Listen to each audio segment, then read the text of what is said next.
Hello, my name is Nancy Jacob. I'm a nurse practitioner student from United States University, and I am going to do a video on Heent. And I have here my volunteer. I'm going to get his verbal consent, but I am letting people know that's watching this video that I am using the selfie mode of my camera. And also, excuse my voice because I am feeling under the weather, and I might be stopping every now and then to attend to my rhinorrhea. I'm sorry about that, but I've already washed my hands before this, and I also have a hand sanitizer in between if I have to blow my nose. So I want to apologize for that, but I'm gonna go ahead and get my patient's consent, and I'm gonna sanitize my hands before this.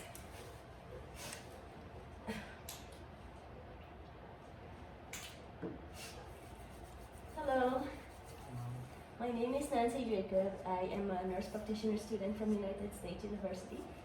I have to examine your head, eyes, ears, nose, and throat, and your neck.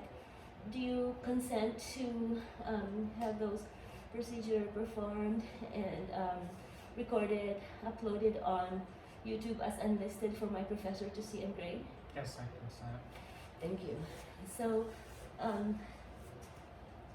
right now I am going to assess your hair. Okay, so your hair distribution is even. I don't see any bald spots or alopecia. Okay, and the hair is straight, the texture looks smooth, and it's shiny. And then I'm assessing the head. The head is normocephalic, it's atraumatic, and I don't see any rashes or lesions. Can I palpate your head? Can I touch your head? Yes. Yeah. Okay, thank you. So I am going to palpate his head, checking for any cysts or lesions, any depressions or hematomas, and while I do that, I'm also going to check for any dandruff or any lice. So it's going to check that now before I palpate. Okay, so your hair looks good, hair looks clean. Okay, I don't see any dandruff and there's no lice. So I'm going to go ahead and palpate. So let me know if you feel any tenderness or any pain.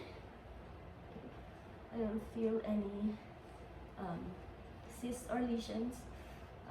There's no depressions or any hematomas. Okay, so now I am going to check for the patient's visual acuity. I am going to be using a pocket Snellen chart. I'm going to be standing 6 feet away from the patient, and I'm gonna have you cover your right eye first, and then you're gonna read me the last letters that you can see on the Snellen chart, and then you're gonna cover your left eye and do the same thing, read me the last letters that you can see on the Snellen chart, and then you're gonna uncover both eyes and read the last letters on the Snellen chart. Okay? Do you wear glasses, by the way? No, I don't. Okay, good. So we're gonna go ahead and have him read on the Snellen chart. So I might be away from the frame, but I could just go this way, just so I'm in the camera frame. So go ahead and cover your right eye. Okay, and you just go like this. So yeah. Okay. What is the smallest letters that you can see? L T F P H. Good. Now the other eye, cover your other eye. The smallest letters you can see. L T F P H. Good. Now uncover both eyes and read the last L letters you can T see. F P H. Okay, good. So the patient's visual acuity is 20/20 bilaterally. Good. So now I am going to be checking for visual fields by confrontation. I'm going to check each eye first. He's going to cover one eye, and then another eye, and then I'm gonna test both eyes. So I am gonna go behind you, and I'm gonna be doing the finger wiggle test. Okay, so when you see my fingers, you will say yes. Okay, so now I'm gonna need you to cover your right eye first. Okay. Yes. Good. Yes. Good. Yes. Good. Okay, cover your other eye. Yes. Yes. Yes. And then uncover both eyes. Yes. Yes. Yes. Okay, so patient's peripheral vision is intact. So now I am going to do inspection of the eyes. So his eyebrows are symmetrical. The hair distribution is even.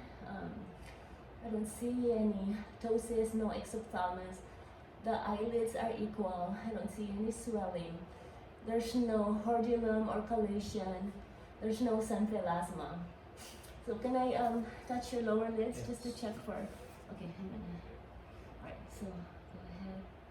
All right, so the conjunctiva are pink and moist. There's no injection, and the lacrimal glands are intact. I don't see any swelling or excessive tearing. Okay, and the cornea are white. I don't see any injection. There's no pterygium. There's no pinguicula, and the iris are equal, and they're both round, and they're brown in color. And then the cornea, I don't see any opacities. Okay, so that is good. So now I am going to check for pupil reaction using my pen light, and I'm gonna check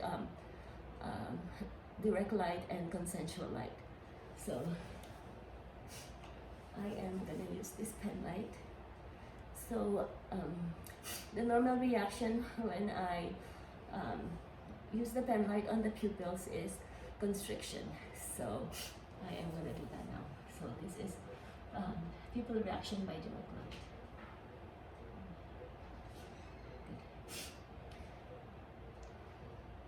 Good. So they both reacted to direct light, the pupils constricted. So now I am gonna perform the consensual reaction using my pen light as well. So the normal finding would be when I shine the pen light on, let's say for example, the right eye, the left eye should also constrict. And so that is what's called the consensual reaction. So I'm gonna go do that now. Okay, good. So his pupils are equal and reactive to direct light and consensual light. They're both round and equal. Okay, so now I am gonna check for extraocular motions. I am gonna check for cranial nerve 3, 4, and cranial nerve 6. Cranial nerve 3 is oculomotor, cranial nerve 4 is trochlear, cranial nerve 6 is abducens. So I'm gonna check his ocular motions using the 6 cardinals of gaze. And I'm also gonna check for nystagmus when I do the lateral gaze. And also I am going to check for convergence and accommodation. So convergence and accommodation are the test for pupil reaction to near objects. So the pupil should accommodate when the patient look at near objects by constriction. Okay, so I'm gonna go ahead and do the 6 cardinals of gaze now. Okay, so now I'm gonna need you to look at my pen light. Okay, with just your eye, follow the pen light with just your eye, without moving your head, okay? Right. So, good. This is cranial nerve 6, cranial nerve 3, cranial nerve 3, cranial nerve 4, cranial nerve 6, cranial nerve 3, and cranial nerve 3. So there was no nystagmus noted when I did the lateral gazes, but if there was nystagmus noted, then I would count the beats. And for some patients, it's normal to have a few nystagmus with the lateral gaze, but in his case, he didn't have any. So now I'm gonna check for conversions. So I'm gonna need you to follow my pen light, okay, with your eyes. Okay, good. Did you have any pain or any blurring vision with No. that? Okay, good. So his eyes converge. So now we're gonna look at this pen light, okay, and then look behind me on that door. Good, and then look again here. Okay, good. So his eyes accommodated. Okay. So now I am going to check the inner structures of his eyes using the ophthalmoscope. So it is important to follow safety and safety when using the ophthalmoscope. So what I'm gonna do is I am gonna hold the ophthalmoscope with my right hand when I check his right eye, and using my right eye also to check his right eye. So I'm gonna hold ophthalmoscope with my thumb and my index and middle finger, and then my last two fingers against his cheek for safety and stability. So I'm gonna do that now. Check each of his eyes. So what I'm checking for is the internal structures of his eyes. So I'm checking for the red lip reflex to see if what color of his eyes are. Usually it's reddish orange, reddish orange, and then I'm gonna check for the cup to disc ratio, which is 1:3. I'm gonna check for the disc margin. I'm gonna check for blood vessels to see if there's any hemorrhaging or if there's any AV nicking or cotton wool spots. So I'm gonna do that now. So I'm gonna check your right eye first, okay? With my right hand and my right eye. So I see the red reflex. I'm gonna hold your eye up, okay? Oh, I see the red reflex. Good. And good. So the cup to disc ratio is 1:3. Okay, I didn't want to put the light too long, but I saw the red reflex. The cup to disc ratio is 1:3. The disc margins were sharp. The cornea and lens didn't have any opacities, and the blood vessels were intact. There's no hemorrhaging, there's no AV nicking, and there's no cotton wool spots. So now I'm gonna check for the left eye using my left hand. Okay. So, I see the red reflex.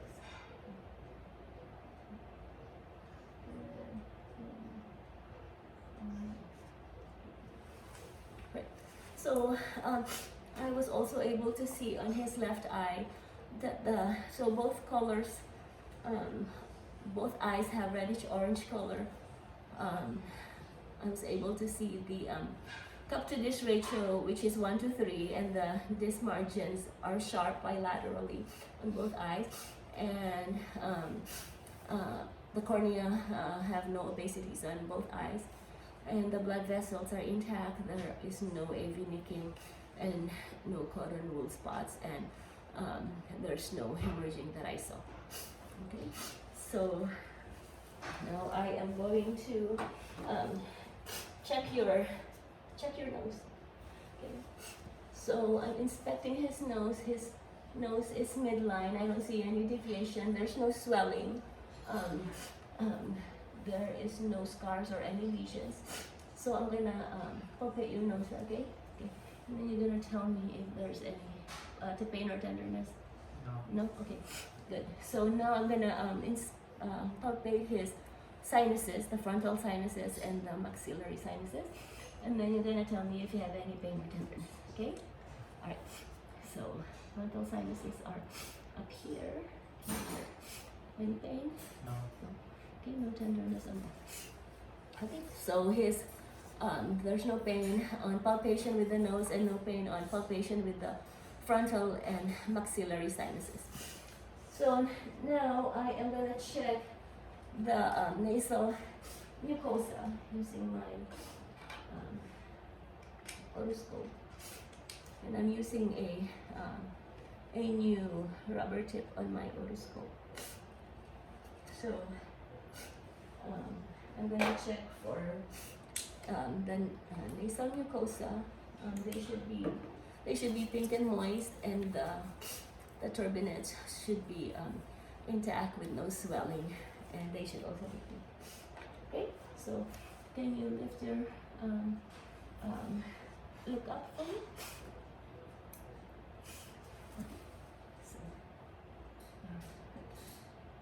Alright, so the right nostril, nasal mucosa is pink.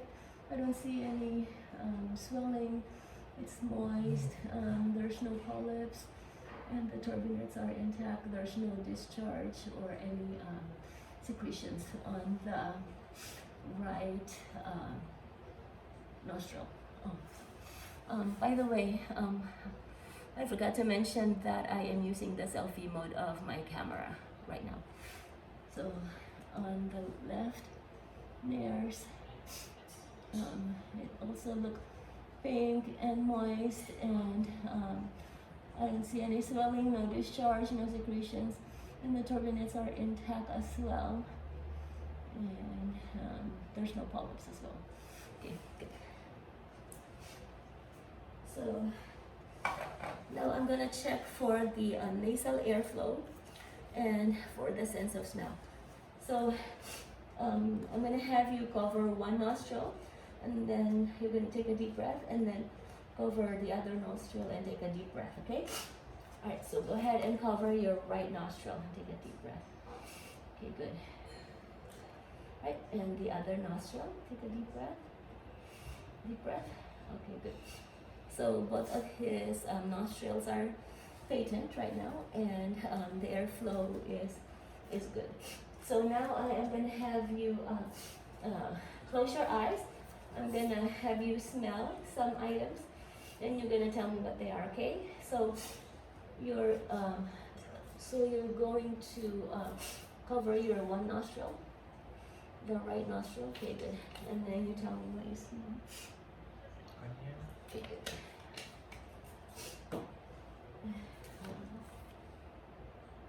Cinnamon. Good, good. And then cover your other nostril, which is he's covering his left nostril. Okay, Coffee. good.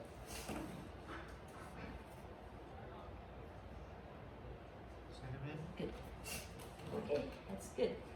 So his sense of smell is intact. So now I am gonna check for his ears. I'm gonna check the cranial nerve 8, which is the auditory nerve. So I'm gonna be checking the gross hearing test. I'm gonna go behind him about 2 feet, and then I'm gonna whisper 3 sequence of letters or numbers, and I'm gonna have him repeat after me while he is palpating his tragus and covering that side of the ear. Okay, and then we're gonna do it on the other side as well. And then I'm gonna do the Weber test. So Weber test checks for hearing loss. So the normal finding should be no lateralization, meaning the patient should be able to equally hear the sound in both ears. So if there's lateralization on the unaffected ear, it means that a patient has sensory neural hearing loss or inner ear hearing problem. And if the lateralization is on the affected ear, it means that the patient has conductive hearing loss, or middle ear or outer ear hearing problem. Okay, so I'm gonna go ahead and do the gross hearing test now. So I'm gonna go behind you. Okay, so go ahead and palpate your tragus. Okay, and I'm gonna go behind him to feed. I just want to make sure that I am in the frame of the camera. Okay, so 1, 2, 3. 1, 2, 3. Good. Now cover your other ear. 4, 5, 6. 4, 5, 6. Good. So he was able to hear. Now I am going to do the Weber test. Okay. So I'm going to put this on your top of your head up here, and you're going to tell me if you hear the sounds equally on both ears, or if one ear hears it more than the other. Okay. I hear it equally on both. Good, perfect. So now I am gonna check for the ring test. Also, it checks for hearing loss. It checks for conductive hearing loss.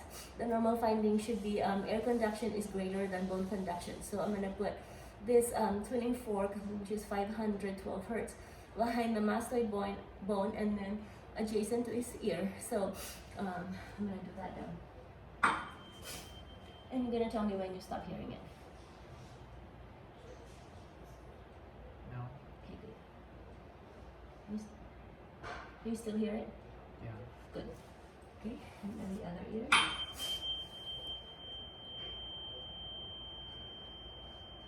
No. Okay. No. Okay, you can still hear it? Yeah. Okay, good. So,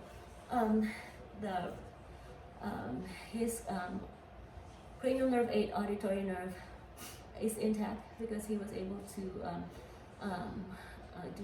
hear the whisper test and the Weber test, no lateralization on each ear, and then the ring test, the air conduction is greater than bone conduction.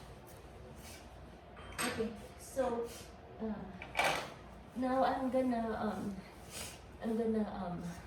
check your external ear. So the external ears look symmetrical. I don't see any deformities. There is no discharge on each ear. So can I palpate your ears? Okay, good. Any pain? No. Okay, good. Any pain here? No. Okay, good. Okay. So now I'm gonna use the otoscope to check his ears, each of his ears. So again, it's important to use safety when using the otoscope to avoid patient injury. So I'm going to be holding the otoscope with my 3 fingers, my thumb, index, and the middle finger, and then the 2 fingers against his cheek for stability. And then I'm going to check his right ear first. So I expect to see no drainage on the right ear. I expect to see a pearly gray tympanic membrane and the cone of light at 5 o'clock. And I also expect to see no bulging or no perforation on the tympanic membrane. And I also want to see the landmarks on the tympanic membrane with the umbo below the handle of malleus and the short process of malleus. Okay, and then on the left ear, the same thing. I'm gonna look for those, except the cone of light should be at 7 o'clock for the left ear. Okay, so I'm gonna go ahead and check his ears now. Okay, so I'm gonna pull his ear up and back. Okay, okay, good. So let's do that and then check. Okay, good. All right, so this is the right ear, and I see earwax, and I see the tympanic membrane is pearly gray. I see the cone of light at 5 o'clock. There's no bulging or perforation on the tympanic membrane.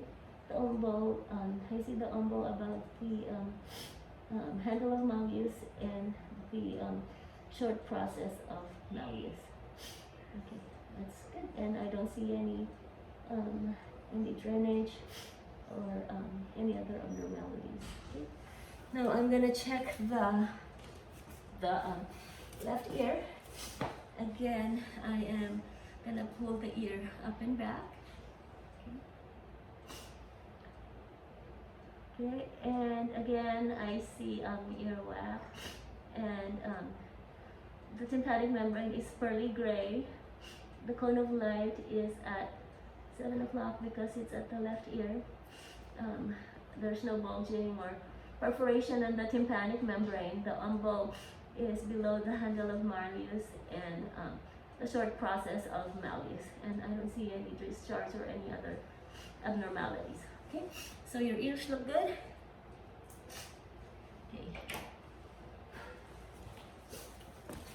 Okay, so now I'm gonna inspect your mouth. Okay, so his lips look pink and moist. I don't see any cracks or any lesions. Oops, sorry. Now I'm gonna check the buccal mucosa. Go ahead and open your mouth. Like that. So the buccal mucosa looks pink and moist. I don't see any lesions or any exudates. Okay, and the tongue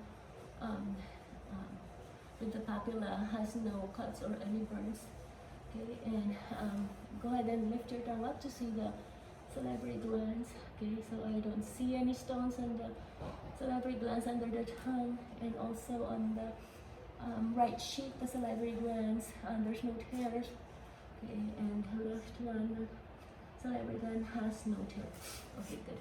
Now I'm gonna check your gingiva. Okay, so his gingiva look pink. I don't see any hypertrophy. There's no signs of infection or gingivitis. Okay, and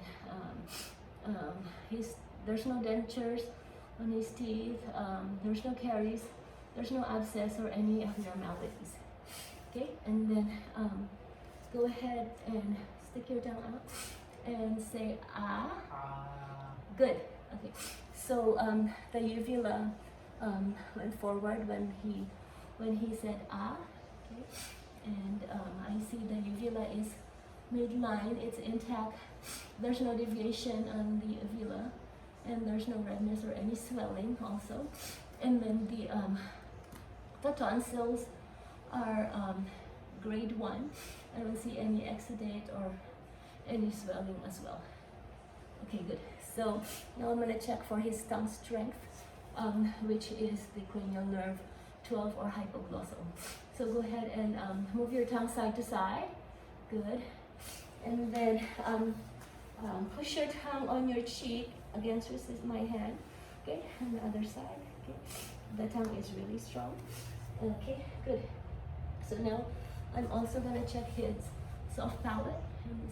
Okay, the soft palate looks good. It looks pink and moist, and there's no exudates. Also, I don't see any abnormalities. And say again, I'm gonna check his posterior pharynx. Okay, good. The posterior pharynx are also pink and moist, and there's no exudates or any other discoloration. Okay, so that's good. Okay, so now I am gonna check your neck. Okay, so the neck is midline.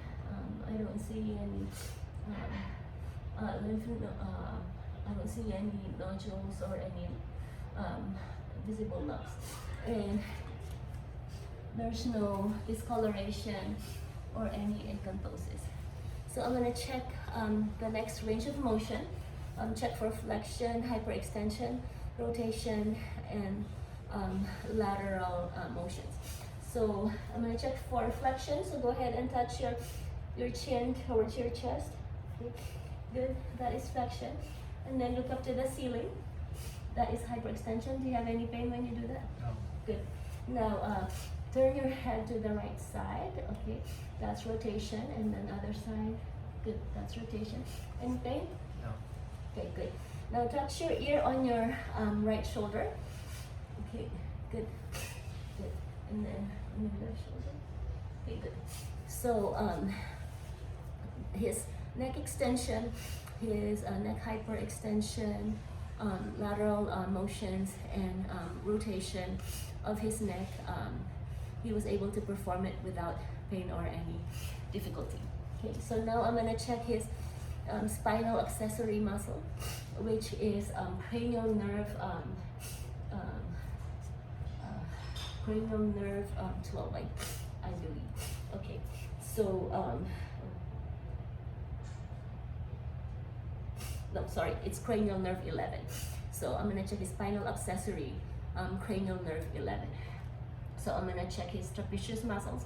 So I'm gonna put my hand on your shoulder and you're gonna shrug your shoulders.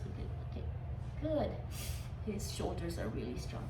Okay, now I'm gonna check your sternocleidomastoid muscle. I'm gonna put my hand on your cheek and you're gonna turn your head against resistance. Good. And then the other side. Good. Okay, so his spinal accessory muscle, cranial nerve 11 is intact. So I'm gonna check his trachea. His trachea is midline, and I don't see any deviation or any lumps. So now I am gonna check for his thyroid, a tangential view of his thyroid. Okay, I don't see any swelling. There's no lumps or any nodules. Can you swallow for me? Good. Okay, so the swallowing is symmetrical, and then I'm gonna go around him to check for the thyroid landmarks. I'm gonna check for the thyroid cartilage, cricoid cartilage, the thyroid gland, and the trachea. So I'm gonna go around.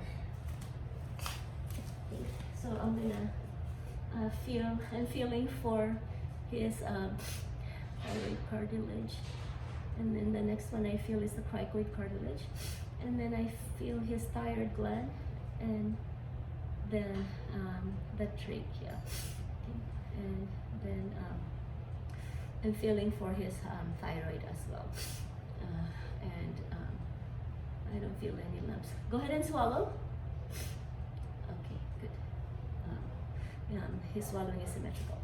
Oh, by the way, I forgot to palpate his lymph nodes. So I'm gonna go and palpate for his lymph nodes right now. Okay, so I'm gonna check the lymph nodes. You're gonna tell me if you feel any pain or tenderness, okay? So these are the lymph nodes, pre-auricular and post-auricular. Any pain? No. Anterior cervical, posterior cervical. No pain. Occipital. No pain. No. Submandibular. No pain. No. Submental. Any pain? No. Okay, and supraclavicular. Any pain? No. Okay, good. Okay, so the exam went well. Okay, I didn't see any abnormal findings on your exam, so everything is good. Okay, do you have any questions or any concerns before we finish? No, it's okay. Okay, good. So thank you for your cooperation. I appreciate it. Thank you. Okay, thank you.